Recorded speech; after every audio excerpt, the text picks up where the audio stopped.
Nicholas Wapshott is an author, journalist, and an online content consultant.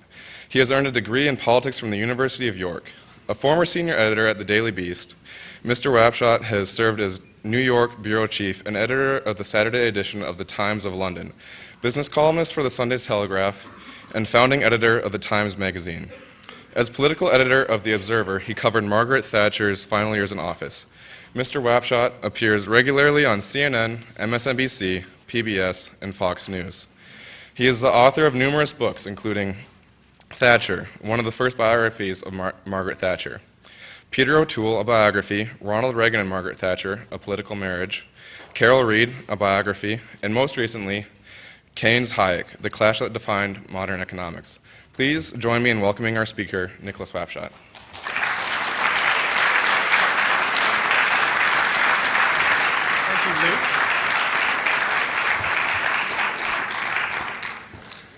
Good evening. It's very good to be here in Hillsdale, I must say. Hillsdale's reputation is enormous, but I had not guessed how beautiful it was going to be. What a lovely campus. You are so privileged. It's a great treat to be here, and particularly in such a strange week, as it's turned out. So this is sort of a perfect cap, as far as I'm concerned, on the end of, I think it's true for all of us, one of the most extraordinary weeks in our lifetimes, politically and, let's see, economically too. Well, I think, is the mic on at the back? Do I do this? Oh, I can hear myself now. That must be good. Okay, I'm sorry. Do you want me to repeat what I just said? I just said that Hillsdale was a wonderful place and this has been a terrible week. Okay, so here we are to talk about, first of all, I'm not sure who made up the title, but I'd like to thank them. I am asked endlessly to talk about Keynes and Hayek, and it took Hillsdale to say that I should talk about Hayek and Keynes.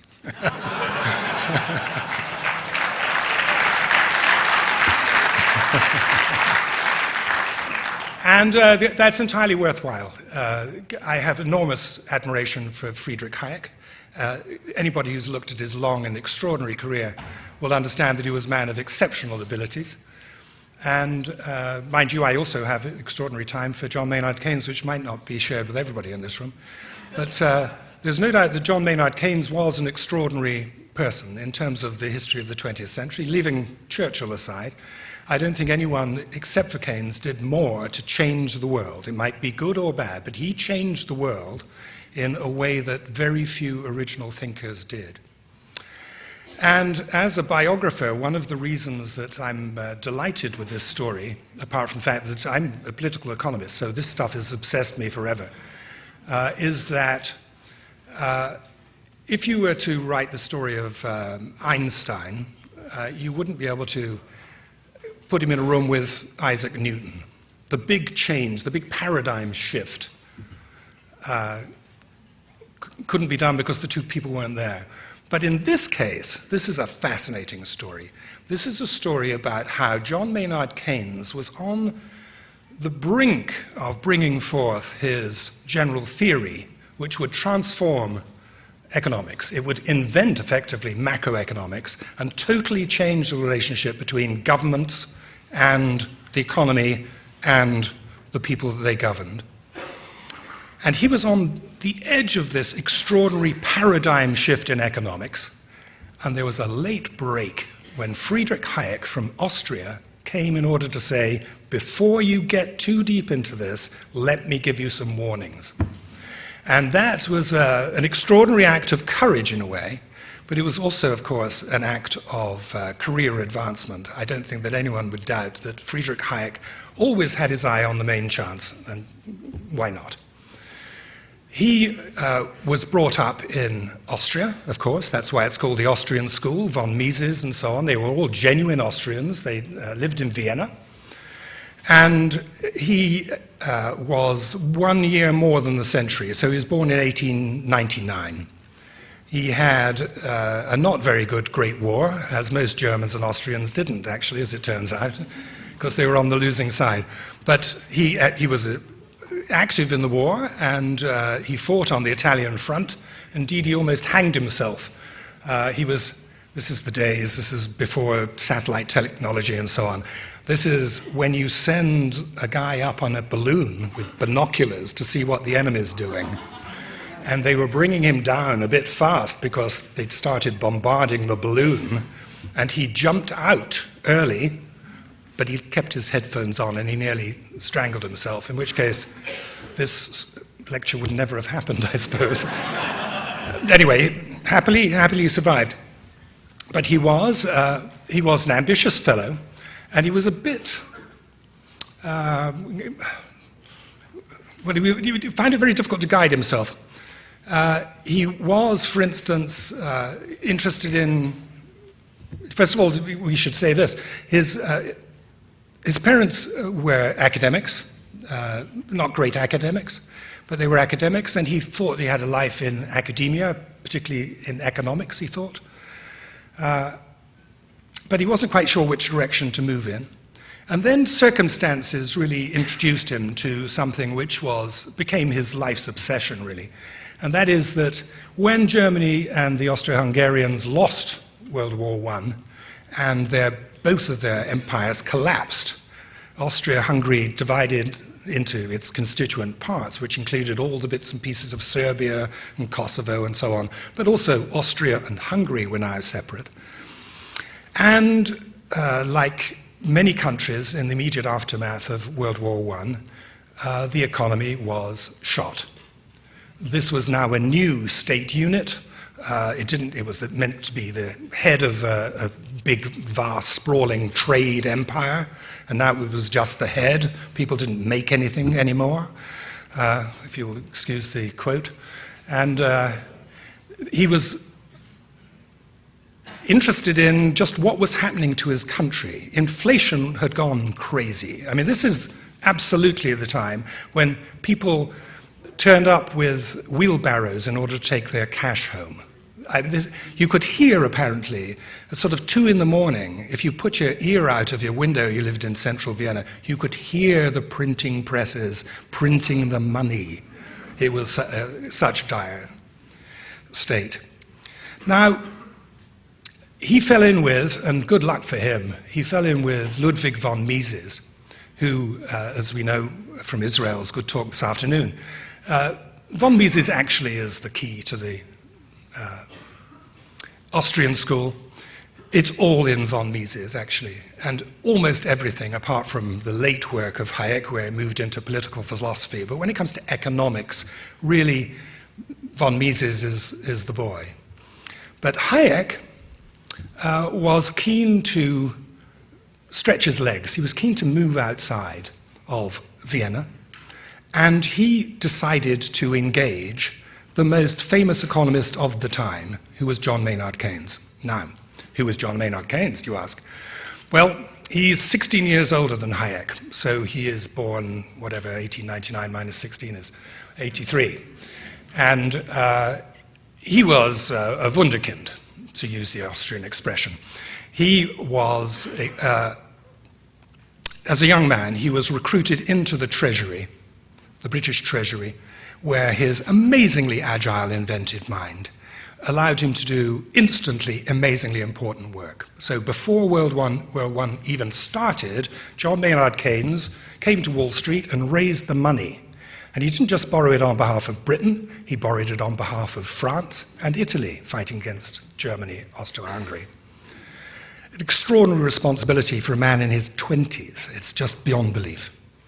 And then, when the war came to an end, he was drafted in to be part of that huge circus, which American historians will know all about, which is the preparations for the Treaty of Versailles.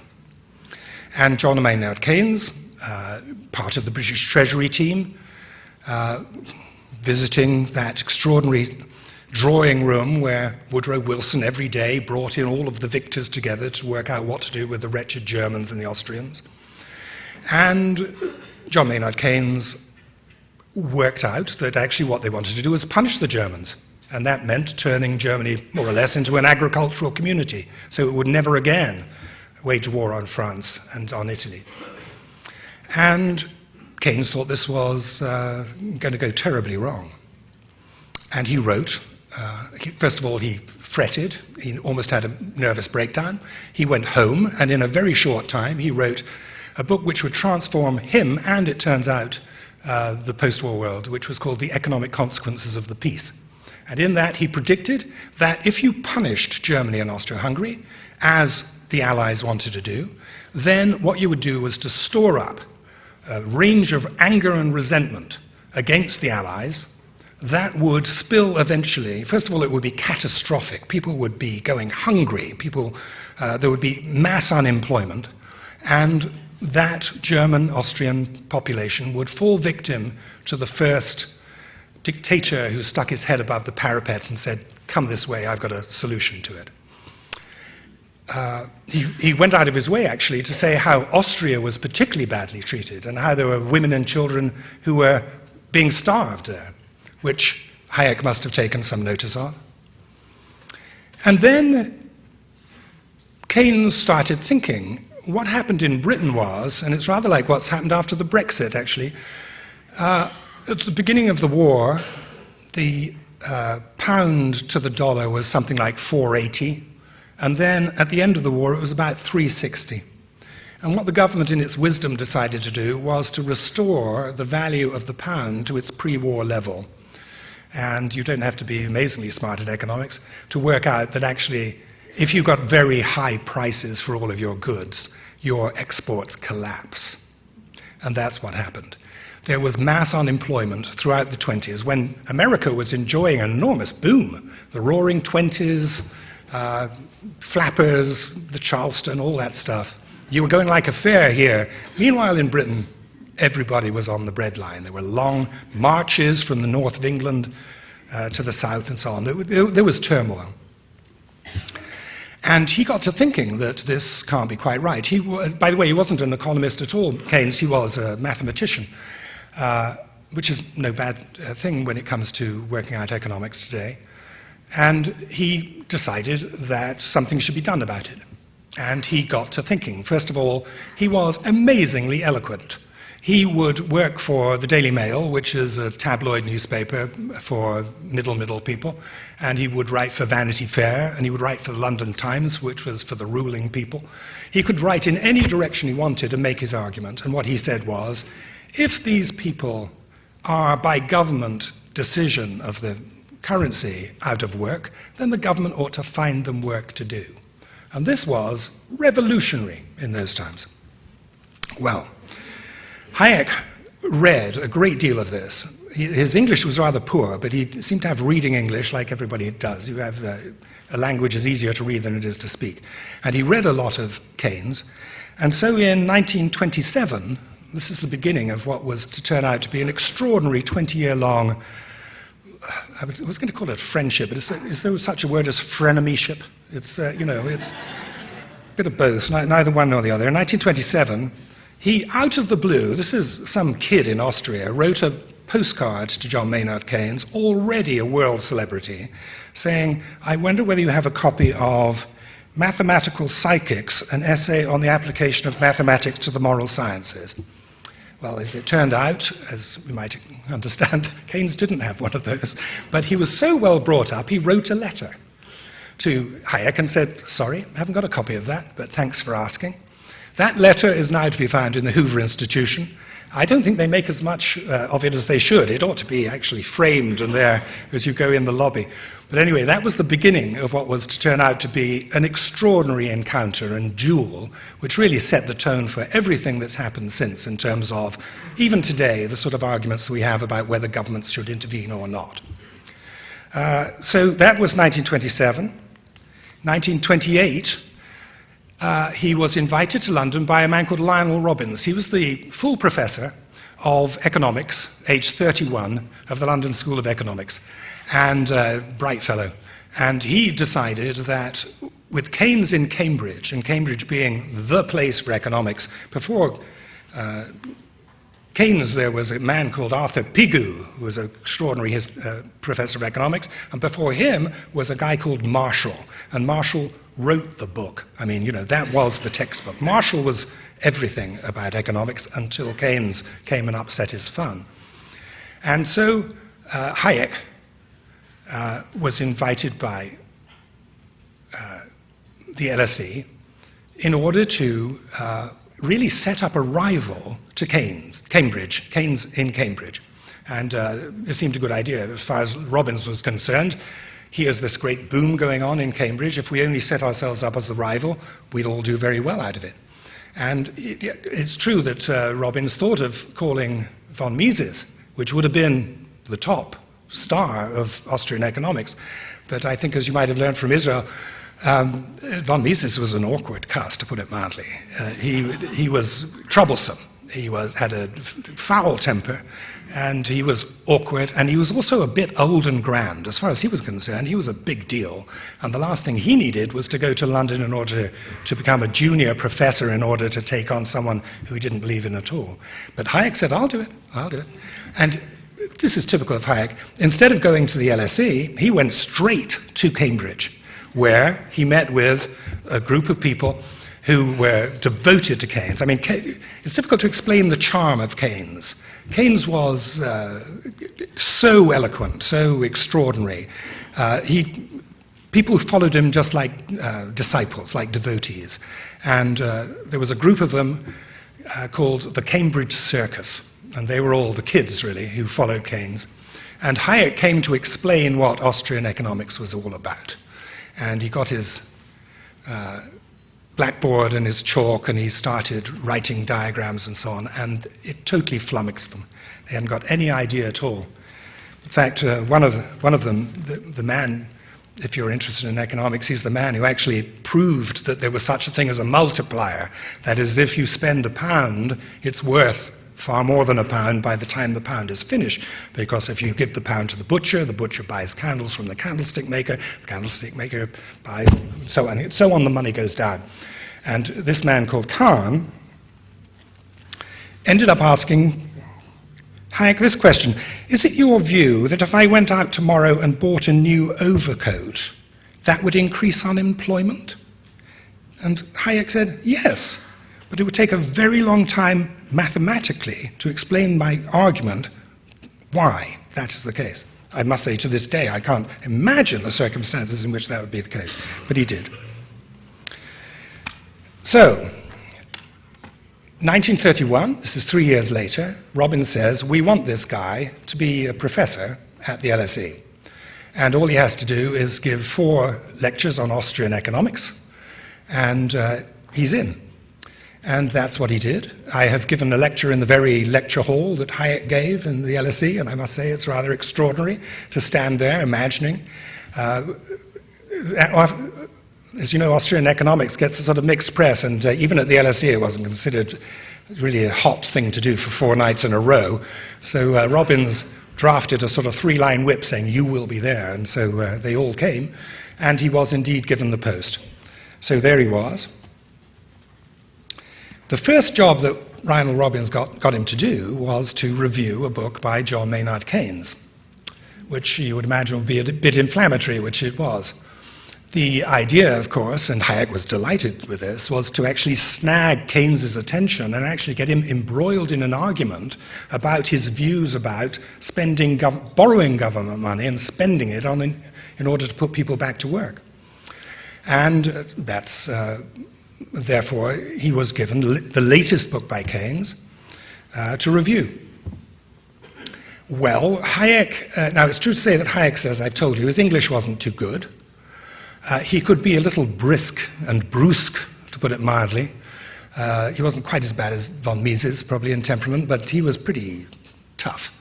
And he reviewed a book which actually no one has read ever since, I must say, by Keynes. No, even Keynes, when he wrote it, he said, I don't really agree with this anymore. This is, 2 years ago thinking. I've moved beyond this, which is one of the problems that he got when Hayek took it very seriously and started taking it to bits in the most rude fashion possible.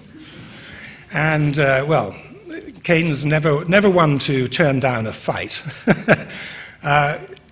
Instantly wrote a riposte, and he was as rude as Hayek was. And then, that's Economica, this is September 1931.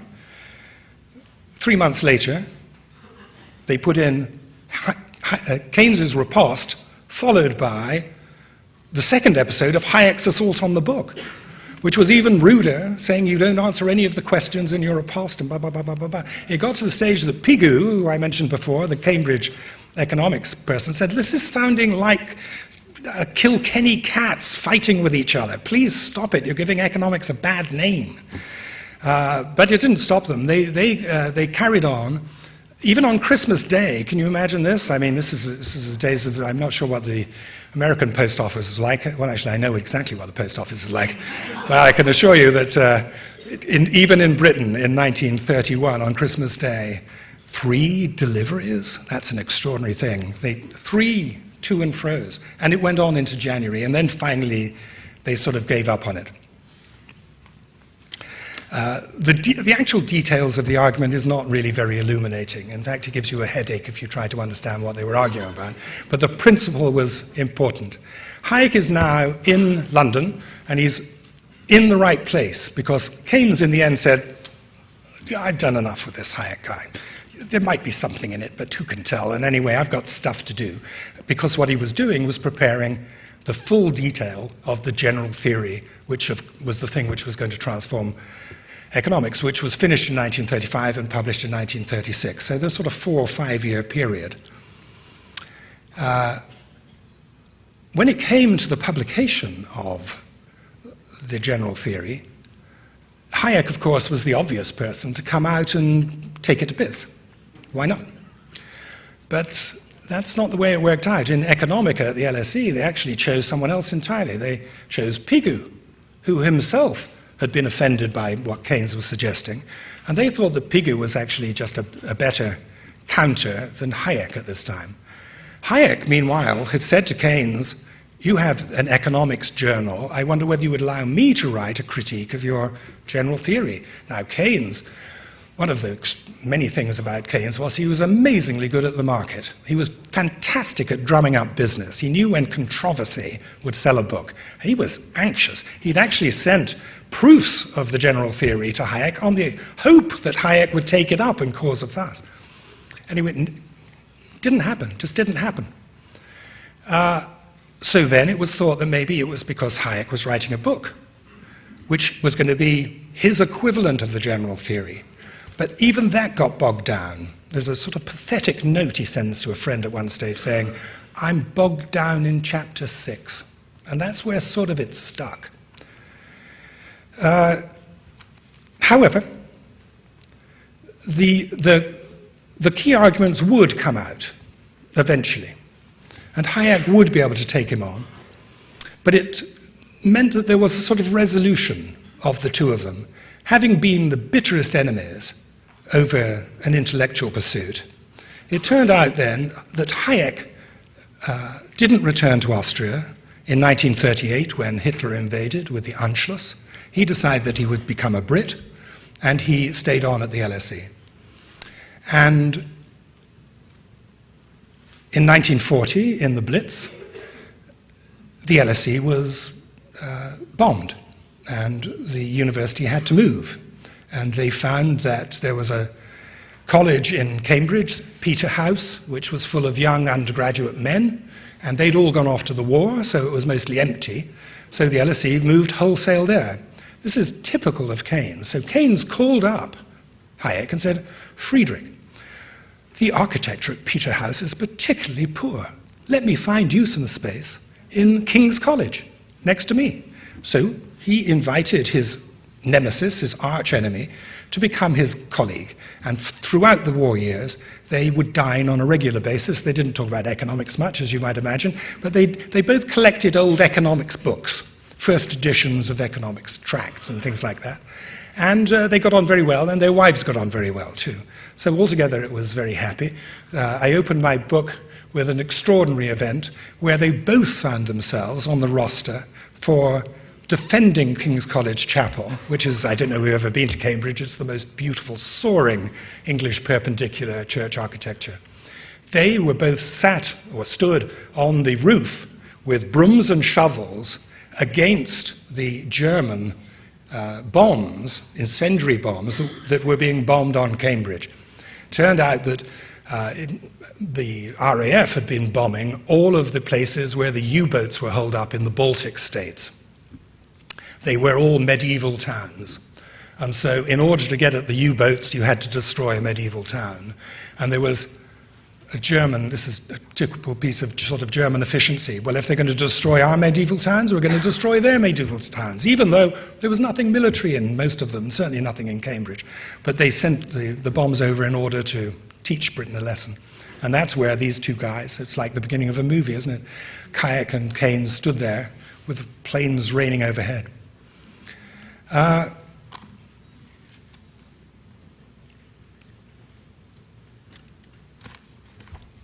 If Hayek didn't make any great progress when it came to economics, he did actually understand what the outcome would be if people followed Keynes's advice and started spending money they didn't have in order to produce jobs that weren't there. And he came to the conclusion it was rather more than economic efficiency, which he thought was hopeless. In brief, the Hayekian argument is that if you deliberately encourage the wrong sort of industries to overproduce, all you will end up is a lot of unsold goods and a lot of factories in the wrong place making the wrong sorts of things. And that was the natural problem, because no one was as wise as the market in allocating resources.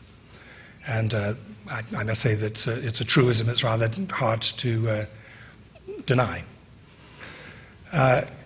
Keynes was on a sort of different level. He was talking about, he and Hayek constantly were worried about the business cycle. If you remember, their clash was in 1931. This is the time of the Great Depression. Now there are not only millions of unemployed in Britain, there are tens of millions of unemployed in America too. And the obvious thing for someone like Roosevelt to do, and he did it purely in ignorance, he thought we should just employ some people. Let's get some ideas together and let's get the states, or the state, the federal government to employ people. But it wasn't thought through. What Keynes did was actually work out an economic logic which suggested that one of the reasons that you can have a bottom of a business cycle is that demand has collapsed. And if you borrowed and filled up the bottom of that, but most importantly, if you paid back the loans that you've taken out at the bottom of the business cycle at the top of the business cycle, then you wouldn't get the sharp swings up and down which all business cycles, up until then at least, had had. Friedrich Hayek brought these ideas together. He wasn't able to express himself very clearly, it's true, in economics and in terms of countering Keynes, but he did write the book for which everybody remembers him, which is The Road to Serfdom. And he wrote that in 1944, March 1944, it was published. They were very foolish, by the way, the British government. He was a person who spoke fluent German, was absolutely on the side of the Allies, he was a proper Democrat, and he would have been amazingly useful to the war effort. But although he volunteered, he wasn't allowed to because he was a natural-born Austrian, and he was actually jolly lucky not to, rather like the Japanese, to have been interned, as all sorts of other young economists from Italy and so on, like Piero Sraffa, was interned in the Isle of Man. So he was lucky to escape that, but at the same time, he found himself kicking his heels.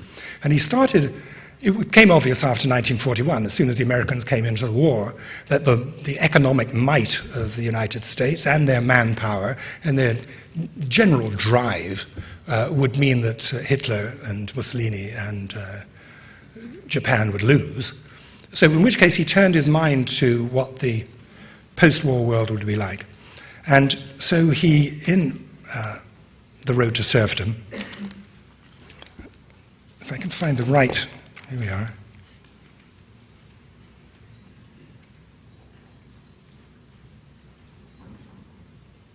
No, I can't find it. The Road to Serfdom is a really snappy, good selling title. The original one was not, put it mildly, and I can't find it at the moment. I might find it a bit later on. What he said was, he was the first person really to confront those conventional thinkers who thought that somehow that communism was on the left and that fascism was on the right. He said, no, they're both in exactly the same place. And that's because they have ignored the free market. They've ignored the role of prices, and they have intervened. They have planned. That's the problem with both Stalin and both Hitler. They plan every element of a country's life, and individualism is chased out. And really, the road to serfdom says no more than we should be very careful when we look at the post-war world, and we look how well the governments have managed to manage the economy and manage the war, to think that somehow a very large role for the government should be maintained once peace arrives. The Keynesians, by this time, Keynes had taken over, by the way, American economics altogether, particularly in Harvard, but Keynes just swept the New Deal because it provided a justification for the sorts of things they were doing and made them a little smarter.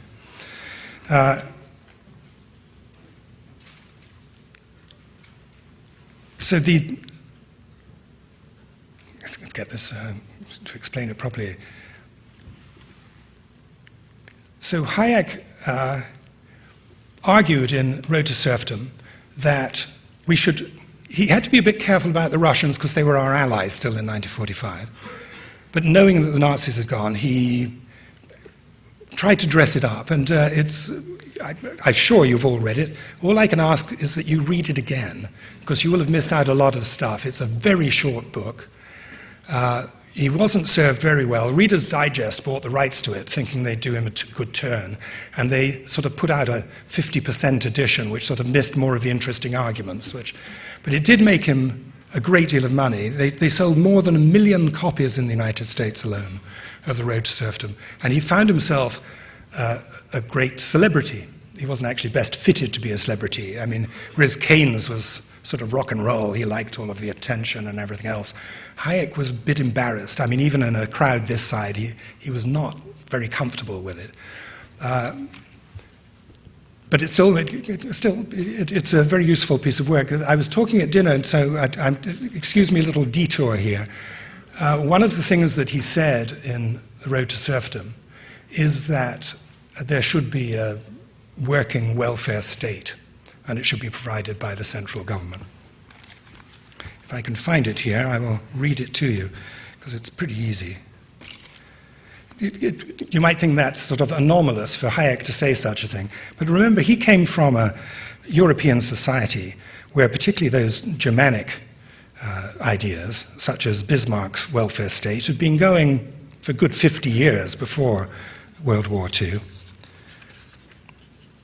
This is what he wrote in A Road to Serfdom.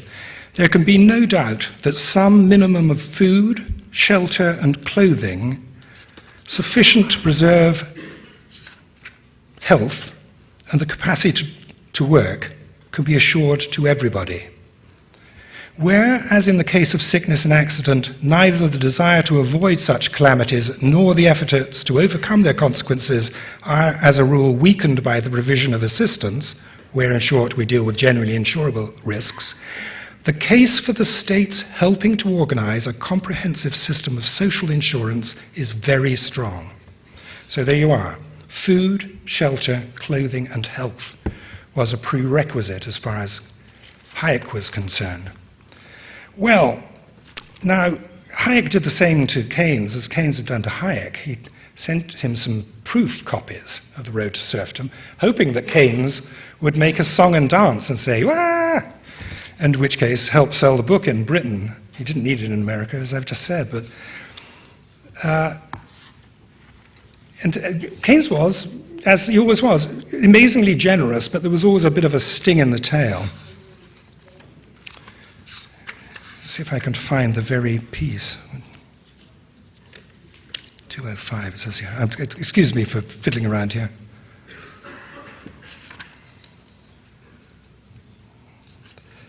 No.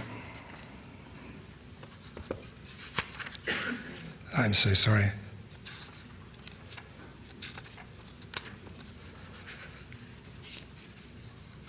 I'm just going to have to tell you what it said. What he said effectively was, very interesting ideas, Friedrich. We are all worried about this. We're all worried about big government.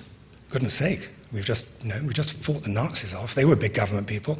We're frightened to death of Stalin. He's big government people.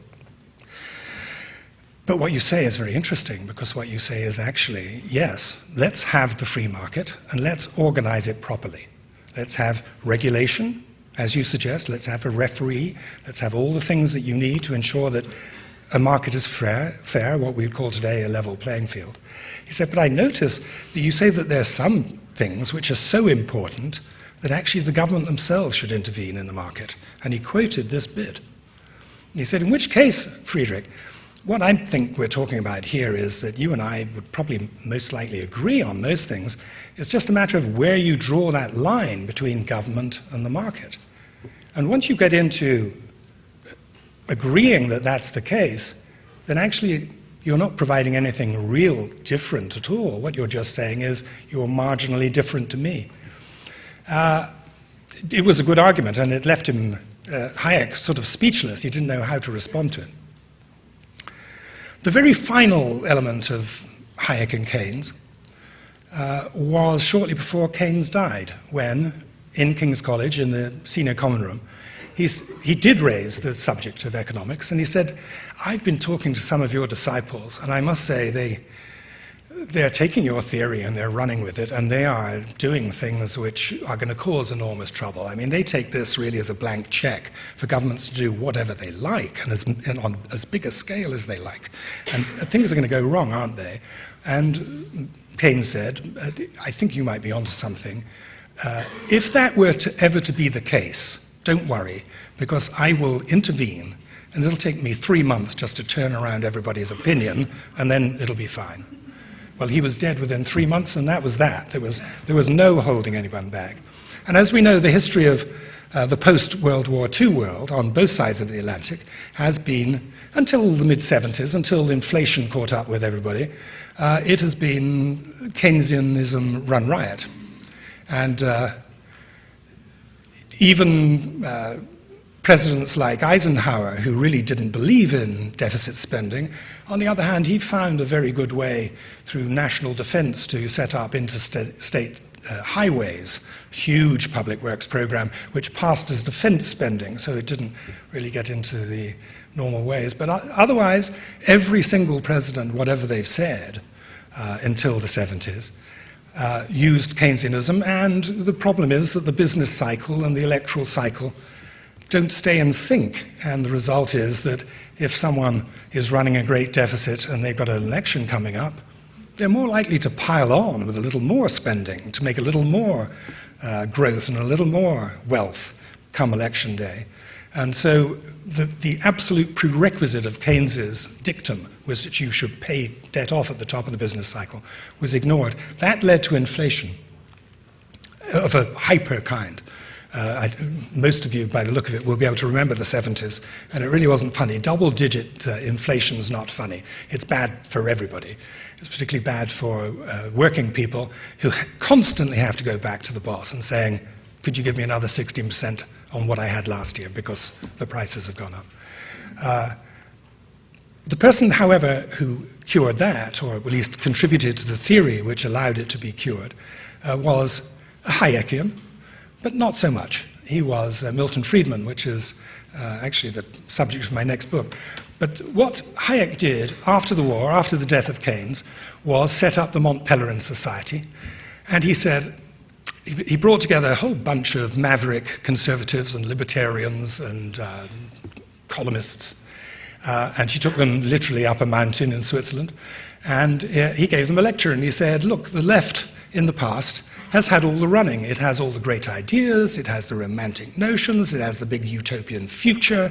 Everybody's constantly looking forward to, the progressive age when everybody will be drinking milk and honey and, listening to opera all day and everything, and it'll be just sublime and nobody has to do any work. And that's what conservatives need. And we need to find that philosophy, and then it might take us years.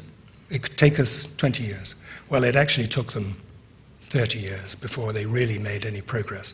And that was because of actually the person who did it more than anyone else actually was Jimmy Carter, but they were not, it doesn't quite fit the story, does it? Jimmy Carter was the person who appointed Paul Volcker to be the head of the Federal Reserve, and he was the person who effectively, what we now call, rebooted the economy and purged the inflation from the system and then kept spending within limits.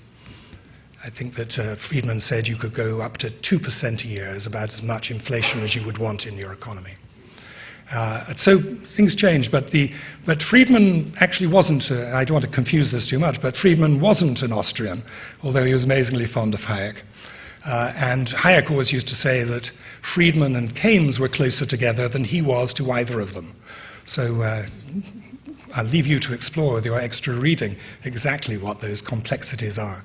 But the basic principle of Hayek attempting to head off before it had even happened the Keynesian revolution was one of those gallant efforts, probably always likely to run into the sand. It's very, very difficult to actually stand in the middle of a road when a juggernaut's heading your way, which is what Keynes and Keynesianism was.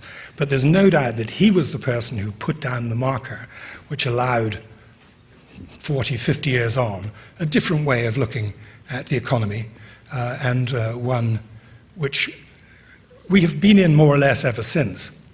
I'm going to turn it over to questions, but I would just add this, because we're now in a new world since Tuesday. Conservatism has meant many things. It has certainly meant in recent years free trade. That's going to be an interesting battle. And the other thing, which is sort of more Keynesian, if you like, the president-elect has promised $1 trillion worth of spending on infrastructure projects. Well, that'll certainly kick the economy, all right. I mean, I'm sure that John Maynard Keynes would be applauding in his grave at the moment. But it's exactly what the House leadership and the Senate leadership of the Republican Party have tried to prevent happening. So we've got these happy battles to come on. The battle between Keynes and Hayek is not dead. And if you're interested in the actual root of the economics rather than the sort of the big picture stuff, I wish you luck, because it's not at all easy. It is not at all. Even on a good day, Hayek can be very difficult to read. Keynes was easy to read, actually, although it might be worth, as a final thing, just reading this. Paul Samuelson, who became sort of the Pope of the Keynesians at MIT, wrote this about the general theory, and then I'll take some questions. It's a badly written book, poorly organized. It's arrogant, bad-tempered, polemical, and not overtly generous in its acknowledgments. Flashes of intuition intersperse tedious algebra. An awkward definition suddenly gives way to an unforgettable cadenza. When it's finally mastered, we find its analysis to be obvious and at the same time new. In short, it's a work of genius. So there we are. Now, who would like to set the ball rolling? Do you need a mic? Yes, good. Thank you very much, Mr. Wapshott. Mr. Wapshott is agreeing to sign copies of his book, Keynes, Hayek, The Clash That Defined Modern Economics, in the lobby immediately following the lecture. We now have time for a few questions. Please raise your hand and the microphone will be brought to you.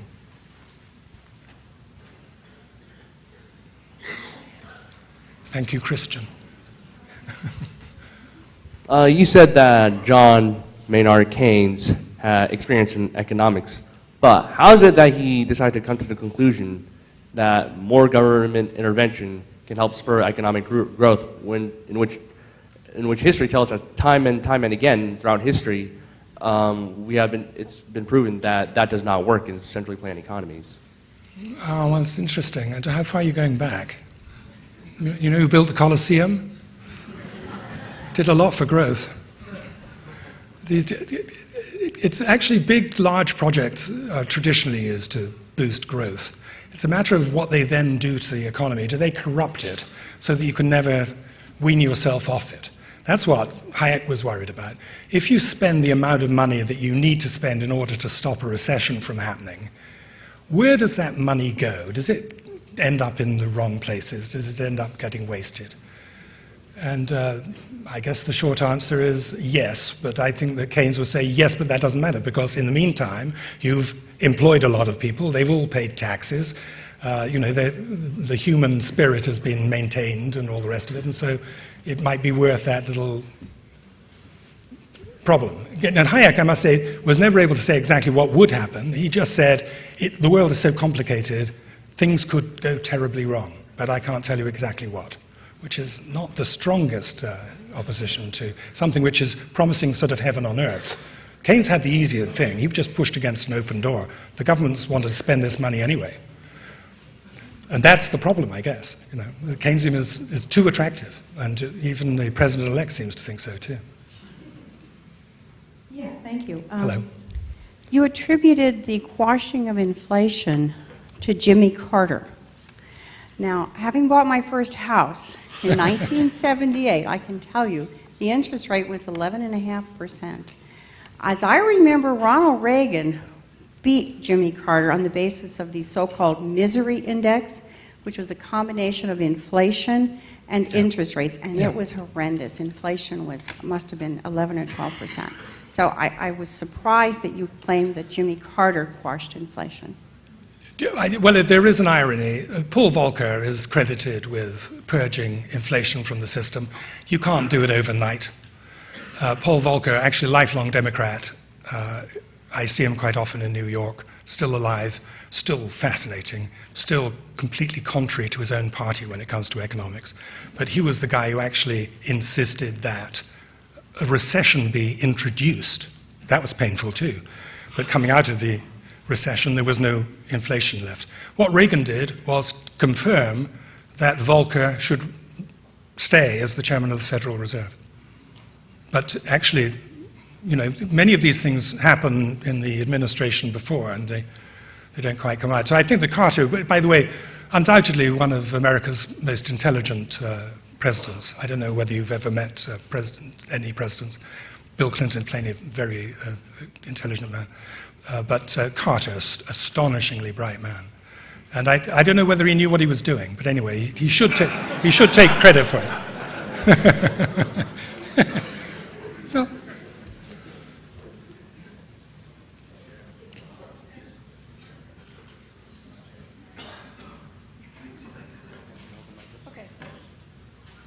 Were there reasonable objections to Mises' theory? Were there good arguments against his point? Or were those objections swift and emotional responses from fearful would-be administrators of the planned economy? Ooh.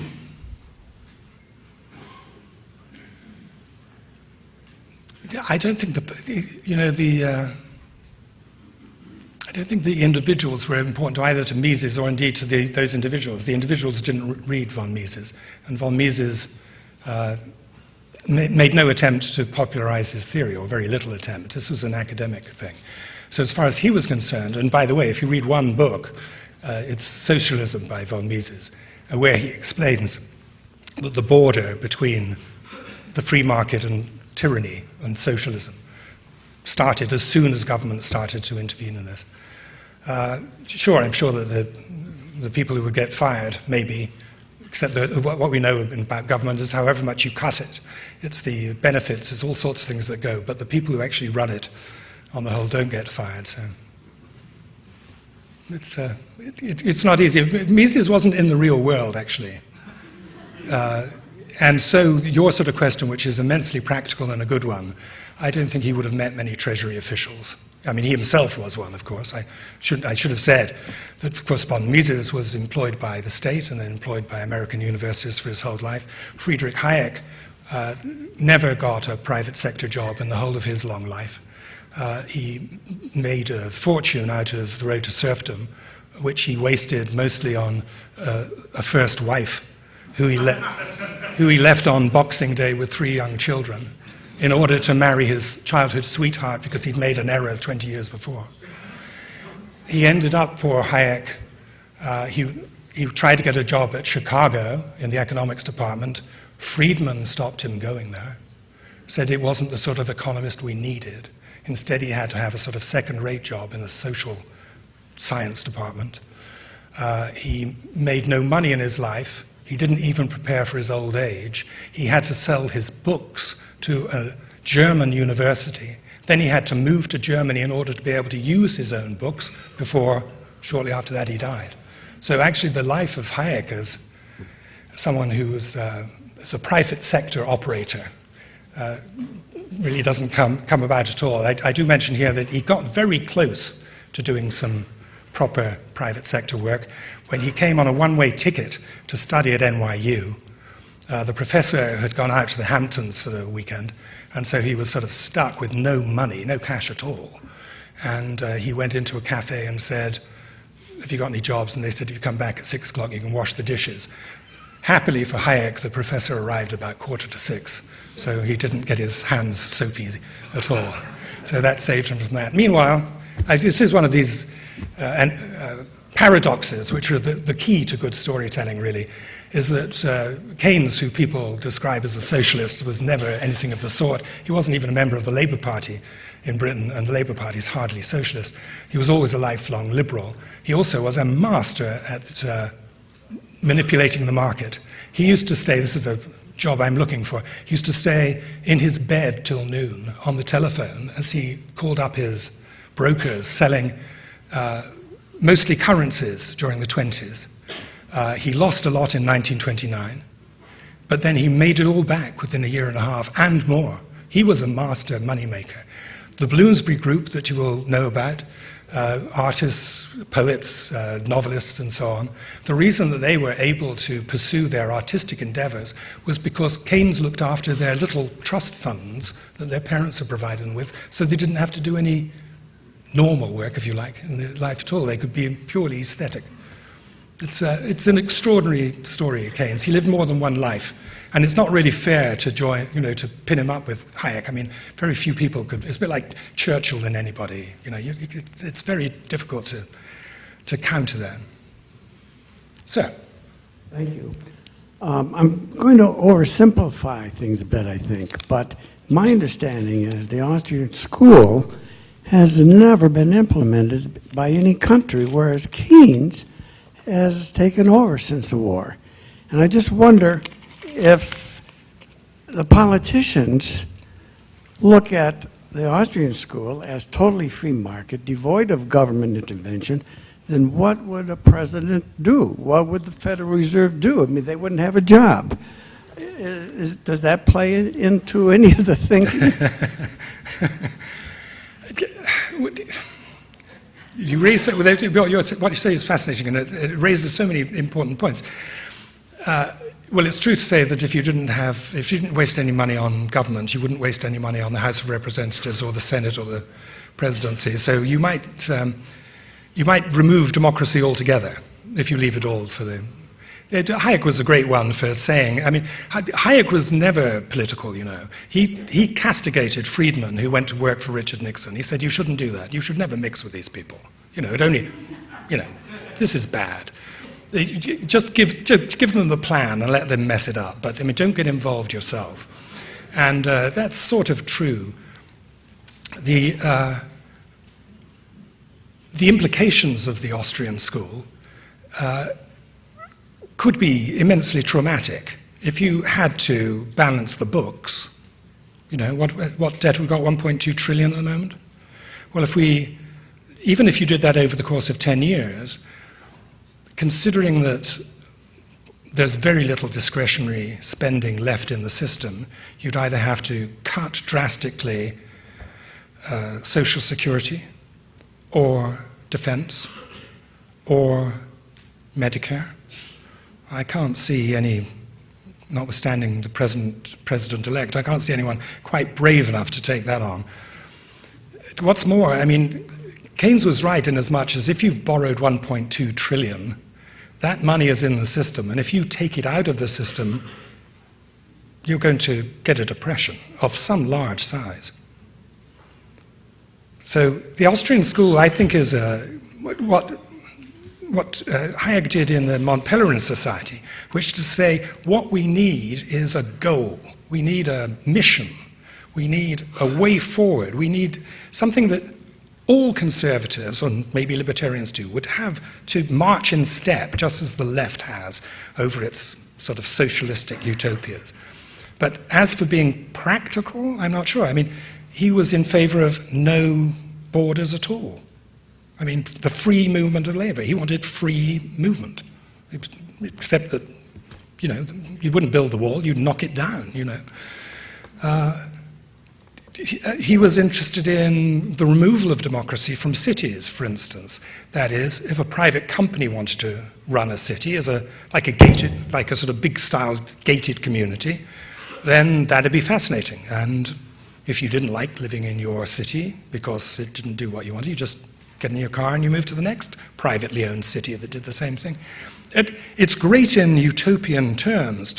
I mean, it stretches the brain to think about moving privatization into everything. And for that, we should be most grateful, because he's stretched our brains and he's stretched what's possible. But I don't think ever he quite thought that it was a sort of practical roadmap. Whereas Keynes was quite the other thing. He started off with a problem, mass unemployment, and tried to work out how to fix it. Now, if the tools with which he fixed it weren't entirely appropriate, he did, for at least 3 decades, if not 4 decades, after World War II, and during World War II, by the way, provide extraordinary numbers of jobs and prosperity to a lot of people. You know, he might be right for the wrong reasons, and Hayek might be wrong for the right reasons, but either way, I think that the Austrian School, I've never seen anyone seriously say we should put this into effect. And you should beware, by the way, people like Paul Ryan who say, I'm a Hayekian, because in the next breath he says, I'm an Ayn Randian. And Rand spat at Hayek at parties, constantly accused him of being a renegade and selling out and so on. When you get into that stuff, it can be pretty tough. And anybody who says, I agree with all these things, they haven't read the books, because you can't agree. Even if you said, I'm a Hayekian, you're in trouble, because he contradicted himself too. I mean, if you live that long and you write that much, you know, things are going to go wrong. But hey, you're still better off reading some Hayek than you are almost anyone else, just in terms of stretching your brain. We have time for one more question. Okay. You mentioned that Hayek drew the line on how much the government should intervene on housing, food, clothing, medical services.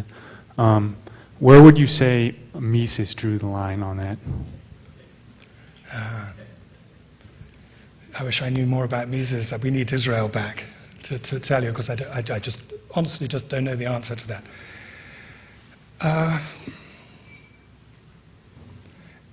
He came out of the same sort of society, though, an embracing society, and I think that and it's Germanic as well as Austrian, but the sense that actually the state should be coherent and look after its citizens is strongly felt and remains today.